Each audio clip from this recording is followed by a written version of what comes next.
अब जैसे कि ये जो वीडियो है, अब इसमें क्या समझाया जाएगा कि भाई ये जो मेन प्रारूप है, मेन फॉर्मेट है, कैसे तैयार करता है किसी भी क्रिमिनल रिवीजन पिटीशन की रेट पिटीशन को। ठीक है, अब जैसे कि इसमें लिखा हुआ है ये जैसे इन द जैसे रिवीजन पिटीशन है जो ये, ठीक है। अब in the high court of Delhi at new Delhi, क्योंकि दिल्ली में फाइल हुई इसलिए दिल्ली लिखा हुआ है। अब ये जैसे 2023 में थी 23 लिखा, लेकिन अब जैसे आप 24 में केस फाइल करोगे 24 लिखोगे।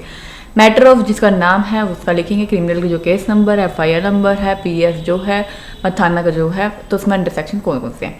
अभी जो क्रिमिनल रिवीजन पिटीशन है किस सेक्शन के तहत है, जैसे इसमें 397 और 401 के तहत है, जो कि पढ़ी गई है 482 of code of criminal procedure for setting aside क्वेश the order, जो कि क्वेश करता है ऑर्डर को, मतलब किस ऑर्डर को स्क्वैश करने के लिए लगाई गई है, जो कि 3 Feb 2023 की है, जो कि ऑनरेबल सेशन कोर्ट वेस्ट 30 जारी डिस्ट्रिक्ट कोर्ट दिल्ली द्वारा ये मतलब ऑर्डर दिया गया है। इसमें जो डिस्चार्ज है petitioner from the criminal proceeding of criminal case number, FIR जो भी है, अंडर सेक्शन जो भी है, register at PS Anand Prabhat to secure the end of justice to prevent abuse of process of law.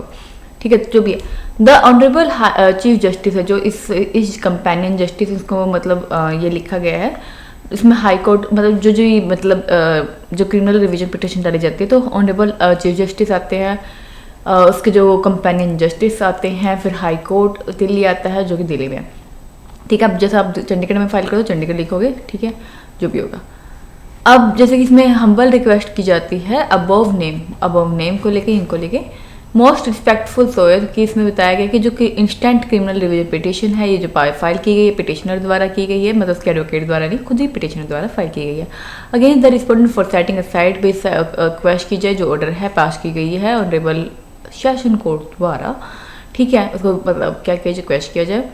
ठीक है, इसमें क्रिमिनल केस नंबर बताया गया, FIR नंबर, कहाँ ये केस फाइल हुआ, ये है वो है, जो भी केस की रिलेटेड जो बातें हैं इसमें भी वही मेंशन की गई हैं। थोड़ा सा मतलब इसमें जो मेन बात आएंगी फिर इसमें ये आएंगी कि उसको कैसे कैसे मतलब उसको कैसे कैसे ट्रैप किया गया, अभी पूरे जो पुलिस ऑफिसर थे उसमें कौन कौन मिले हुए थे। ठीक है, उन्होंने जो डेट टाइमिंग कैसे चेंज किया, इंक्लूडिंग यूजिंग फ्लूड्स वगैरह, और उन्होंने क्या क्या मतलब अभी तक कैसे कैसे केस को ख़राब किया है पुलिस ऑफिसर ने या रिस्पोंडेंट्स ने। तो ये बताया जा रहा है अपनी इस कंप्लेन के थ्रू, मतलब जो भी आपकी कंप्लेन हो आपको भी इसमें बस वही मेंशन करना है। ठीक है, तो आप मेंशन करते जाइएगा। और फिर पिटिशनर पेरेंट्स जैसे में बताया गया कि जैसे इसमें जो उसकी थी उसको भी लॉन्च किया गया, उनके भी अगेंस्ट मतलब complain against husband of respondent number 2। ठीक है, to the different government authorities. तो जैसे डाई रिस्पोंडेंट नंबर जैसे इसमें लिखा गया दिल्ली जिसमें पॉपुलेशन है उसमें ये नंबर था सारी केस को मेंशन किया गया है। But date there are no action taken by the police authority petitioner parents again approach to SHO approach किए, जो कि यहाँ के SHO थे आनंद प्रभात के, फाइल किया, रिमाइंडर भी किया, जिसका डिमांड ड्राफ्ट नंबर ये था। ठीक है, देर आफ्टर द जो रीडर था SHO का उसने इन्फॉर्म किया FIR के रिगार्डिंग की जो लॉन्च हुई है, जो रिस्पोंडेंट नंबर 2 है उसके हस्बैंड के खिलाफ जो लॉन्च हुई है, और सजेस्टेड किया कि टेक ऑनलाइन कॉपी लेके आए और FIR की it is pretend to mention date, अपना पूरा केस इसमें मेंशन कर डालना है आपको। और ज़्यादा इलॉजिकल बात नहीं लिखनी, जो आपके फेवर की बात हो, जो आपके केस को हाईलाइट करते हो, जो आपके फेवर में हो, सिर्फ वही बातों का आप हाईलाइट करिएगा। अब इसमें जो ये आखिरी में क्या लिखना होता है कि मोर एवर जो एप्लीकेंट है वो फेसिंग कर रहा है ग्रेट ह्यूमिलेशन फेस कर रहा है, मतलब बहुत ज़्यादा अपमान फेस कर रहा है, नर्वसनेस फेस कर रहा है, और मेंटल ट्रॉमा से तो जूझ ही रहा है, with black spot on his reputation and his entire career, जो कि है चला गया है अंधकार में, डार्कनेस में। अब जो पिटिशनर है वो डिस्चार्ज के लिए एप्लीकेशन लगाता है under section 227 of CRPC before concern honourable session court in date को, and same was straightforward dismiss कर दी गई है इसको। ठीक है, सेशन कोर्ट द्वारा इसको डिसमिस कर दी गई 2023 को ऑनरेबल सेशन कोर्ट द्वारा, कोई भी कंसीडरिंग मेटल फैक्ट को कंसीडर किए बिना, and did not apply the judicial mind and did not appreciate the probability of the fact and circumstance. तो ये जो क्रिमिनल रिवीजन पिटिशन है कॉल एंड एग्जामिन की जाए क्रिमिनल केस नंबर को एंड करेक्टनेस को, लीगलिटी और प्रायोरिटी ऑफ द फाइंडिंग और द जजमेंट जो भी है, जो भी सेशन कोर्ट की थी। ठीक है, तो इसमें ये बात मेंशन की है। ग्राउंड का मतलब क्या होता है कि आप इसमें क्या डिमांड कर रहे हो। भी जो भी ट्रायल कोर्ट था जो did not appreciate matter fact को उन्होंने अप्रिशिएट नहीं किया। ठीक है, and because police official manipulated government record और रेडी, ठीक है, जो भी इसका रिकॉर्ड को वो किया था, ठीक है, इन्वेस्टिगेशन एजेंसी द्वारा भी, as same is not relating with the applicant petitioner. Because gift of the DD entry number 25A dated 14 November 2019 has been entered into the name two other person, namely Ravinder and Alka, police official.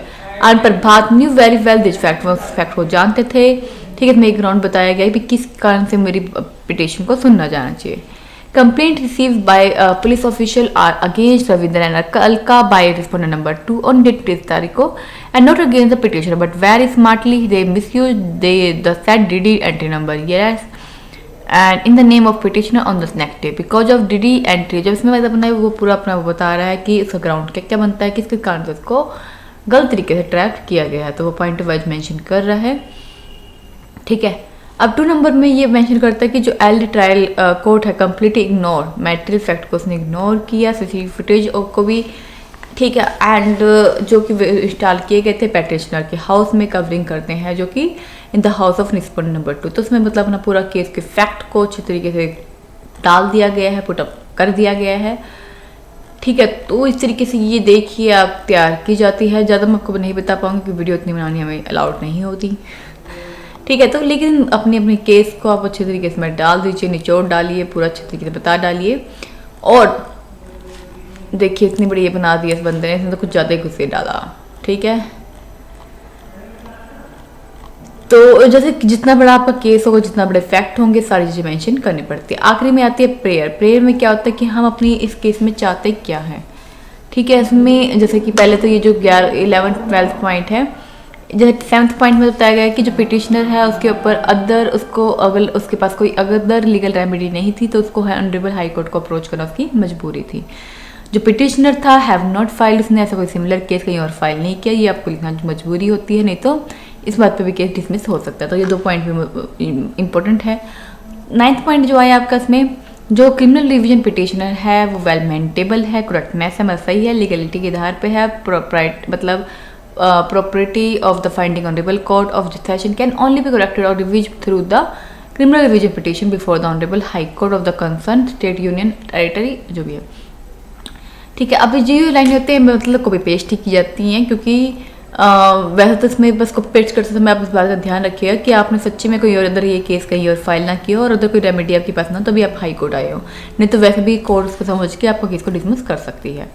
ठीक है, अब इसमें जो अपना जो other point है कि भाई इसमें जस्टिस के ध्यान में रखते हुए फॉल्स इम्प्लीकेशन कुछ भी नहीं है, मतलब सब कुछ सच बताया गया है। और पिटिशनर जो है फाल्सली इम्प्लीकेट किया गया है, मतलब झूठी तरीके से फंसाया गया है रिस्पोंडेंट द्वारा, and has just to have save the unauthorised business activity and take to revenge as well as manipulating official record. And by not producing impeachable evidence, respondent falsely implicated the petitioner, which is completely abuse of process of law। जो petitioner है has good Prema facie case है, balance of convenience को ध्यान में रखते हुए is in favour of petitioner and against the respondent. इसमें prayer की क्या की गई है कि भाई जो टी जारी कोर्ट जो भी दिल्ली की थी, जो भी था, ठीक है, उसको स्क्रैच कर दिया जाए और ऑनरेबल कोर्ट जो भी सही समझे उसमें कर दे।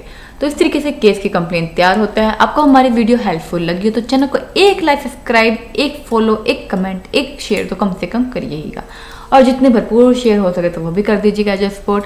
तो यदि आपको कोई आपकी क्वेश्चन क्वेरी हो तो कमेंट बॉक्स में जरूर पूछ डालिएगा। और आज के लिए इतना ही, हम भी थक गए हैं। चैनल को लाइक, सब्सक्राइब, फॉलो करिएगा। धन्यवाद।